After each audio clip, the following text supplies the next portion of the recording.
46 말의 사용 관리에 대한 설명으로 옳지 않은 것은 1 말의 일일 건초 섭취량은 목초의 품종, 품질, 기호성에 따라 다르다.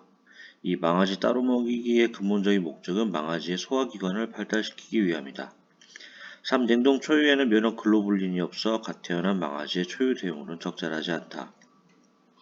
4. 대두박은 육성마의 제1 제한 아미노산인 라이신이 많이 들어있어 양질의 단백질 공급원이다.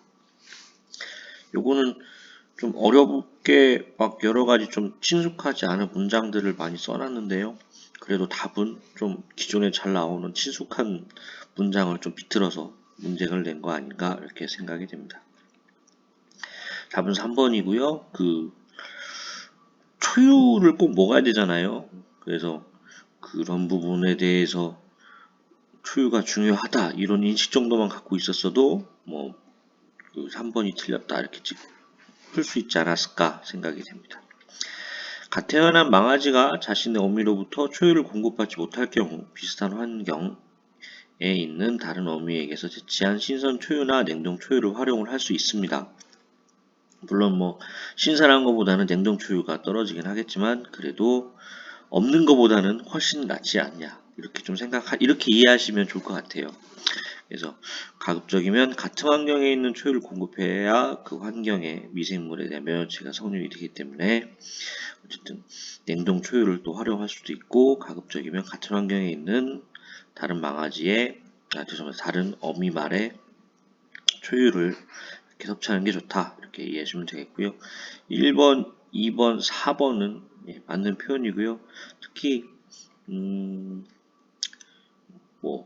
딱 요거 세 문장은 좀 다 친숙하게 시험에 나오는 문장은 아니에요. 그래서 이런 문장 정도 있다 이렇게 좀 알아가시면 좋겠고요. 3번 부분은 꼭 알고 가시면 좋을 것 같습니다. 47 가안에 들어갈 말로 옳은 것은 포도당의 일부는 간이나 근육에 가로로 저장되어 심한 운동 시에 비상에너지로 활용되며 동물 체내에서 유일한 탄수화물 저장 형태이다. 1. 과당, 2. 지방산, 3. 아미노산, 4. 글리코겐. 요것도 시험에 잊을만 한 번씩 나오는 문제죠. 그래서 글리코겐이 답이다 이렇게 생각하시면 되겠고요. 어쨌든 심한 운동 시에 비상 에너지로 활용된다. 이런 부분 그리고 동물 체내에서 유일한 탄수화물 저장 형태이다. 이런 부분 알고 계시면 좋을 것 같습니다. 48 깔집의 장단점으로 적절하지 않은 것은 1. 종이는 처분 및 관리가 어렵다. 2. 대체 깔집 고무 매트 대만은 호자가 없다. 3. 볏짚은 곰팡이나 먼지가 호흡기계에 장애를 일으킬 수 있다. 4. 톱밥은 배수성이 좋아 물이 잘 빠지는 맛에 적합하다. 요거 깔집의 장단점 요것도 진짜 이건 잊을만하면 보다는 더 자주 나오는 빈도의 문제가 아닌가 생각이 듭니다. 그래서 요거는 몇 번 보시면 그러니까 이 깔집 그 재질의 특성을 좀 생각하셔서 푸시면 조금 더 막 이걸 딸딸 외우지 않아도 좀 이해하시기 좋을 것 같아요. 그래서 답은 4번이고요. 톱밥이 뭔지는 다 아시죠? 가끔 물어본 분이 있어가지고 좀 설명을 드리긴 했는데 어쨌든 그 나무를 톱질이나 이런 거 하는 과정에서 나오는 나무 부스러기잖아요. 그렇기 때문에 나무 부스러기가 물을 흡수를 잘할까 못할까를 생각하면은 나무가 흡수성이 강하다 이렇게 생각이 되잖아요. 이제 거기서부터 문제를 생각해서 풀면 좋을 것 같습니다. 흡수성이 강하기 때문에 물이 잘 빠지는 마사에는 굳이 쓸 필요가 없겠죠.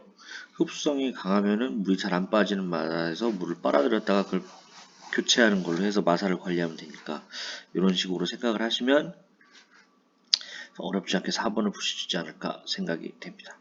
1번, 2번, 3번은 자주 나오는 문제인데 이 중에서 굳이 더 자주 나오는 문장을 꼽으라면 볏짚 이런 집 종류죠. 집 종류 요 부분은 좀 더 구체적으로 알고 가시면 좋지 않을까 이렇게 생각이 됩니다.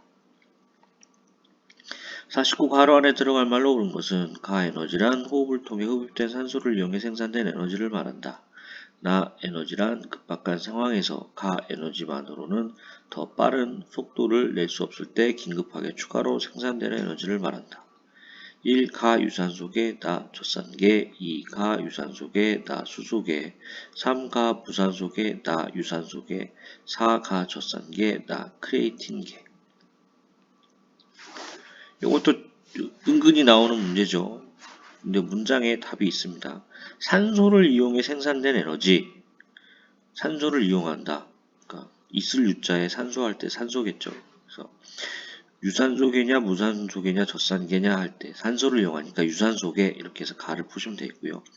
나 부분 같은 경우에는 젖산계냐 수소계냐 이제 이게 문제인데 책을 한 번이라도 읽어보셨거나 그 옛날에 과학 시간이나 이럴 때 좀 주의 깊게 생물 시간이라고 할까요? 주의 깊게 드셨으면은 수소계 에너지가 이제 그 동물에서 쓰인다 이런 생각을 못 하잖아요. 그런 경우를 들어본 적이 없습니다. 그래서 그런 거 생각하면은 수소계가 아니네, 그럼 젖산계네 이렇게 좀 이렇게 지워가면서 하나씩 체크해가면서 문제를 풀 수 있지 않나 생각이 듭니다. 그래서 요거 특히 유산소계 에너지 요 부분이 은근히 그 기출에 잘 나오고요. 젖산계 에너지라고도 하고 유산소와 반대되는 산소가 없으니까 무산소계 에너지라고 쓰기도 합니다. 그래서 요 부분 유산소계, 젖산계 요거 알아두시면 좋을 것 같습니다. 50말 발굽의 성장과 관리에 대한 설명으로 옳은 것은 1개월 동안 발굽 성장 길이는 11에서 죄송합니다. 1개월 동안 발굽 성장 길이는 18에서 19mm 정도이다. 2. 발굽의 성장 속도는 장제를 한 경우와 장제를 하지 않은 경우에 차이가 없다. 3. 발굽이 건조해지면 심한 충격으로 발굽이 갈라지는 병인 열재가 생긴다. 4. 발굽에 열감이 있거나 이상 징후가 있으면 따뜻한 물로 온찜질을 해주어야 한다.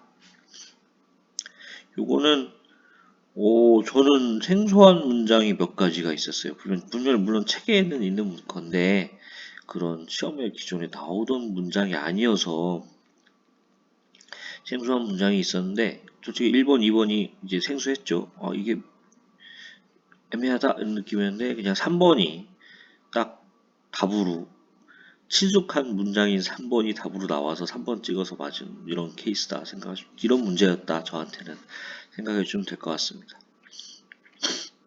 일단은 그 장제를 한 발굽하고 장제를 하지 않은 발굽하고는 성장의 그 속도가 뭐랄까요 차이가 있습니다. 그리고 그 장제를 한 발굽이 8mm, 장제를 하지 않은 발굽이 9mm가 되고요. 그러니까 어떻게 보면은 손톱에 뭔가를 이렇게 잘 보강을 하면 그만큼 손톱이 닳지 않겠죠. 닳지 않는다는 얘기는 그만큼 빨리 자랄 필요가 없다는 얘기고, 그러면 좀 손톱에 뭔가 조치를 하면 덜 자란다 이런 식으로 어차피 그 발굽에 장제를 한다는 게 우리 손톱에 뭐 이렇게 한다는 똑같은 거잖아요. 어쨌든 더 보호막이 있으면 더 빨리 자랄 필요 없다 이런 식으로 생각을 해주시면은 2번을 이렇게 아닌 걸로 할 수가 있고요. 1번은 뭐 숫자 문제니까 어쩔 수 없는데 어쨌든 그런 식으로 18, 19라고 했지만 8, 9였다 이렇게 하시면 되겠고요. 그 발굽이 건조해지면 심한 충격으로 발굽이 갈라지는 병 열재, 이거는 거의 이제 안 나오는 해가 없을 정도로 열재라는 질병에 대해서는 그 되게 뭐랄까요, 되게 중요하게 꼭 알아둬야 할 그런 부분이죠. 그래서 3번 이거 답은 꼭 아셔야 되고요.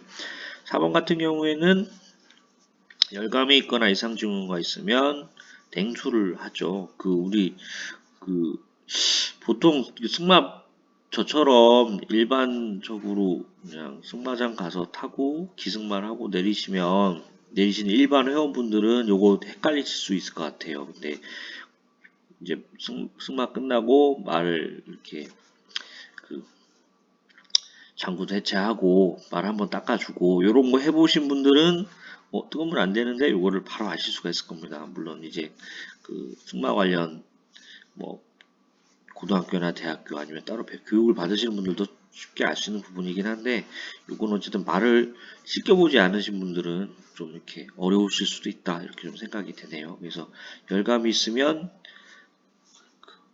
따뜻한 물로 온찜질이 아니라 냉찜질, 시원한 물로 냉찜질해서 온도를 낮춰줘야 된다, 이렇게 생각해 주시면 고맙겠습니다. 이렇게 해서 마 끝내고요. 다음 시간에는 말 보건 관리로 찾아뵙겠습니다. 도움이 되셨다면 구독과 좋아요 부탁드립니다. 감사합니다.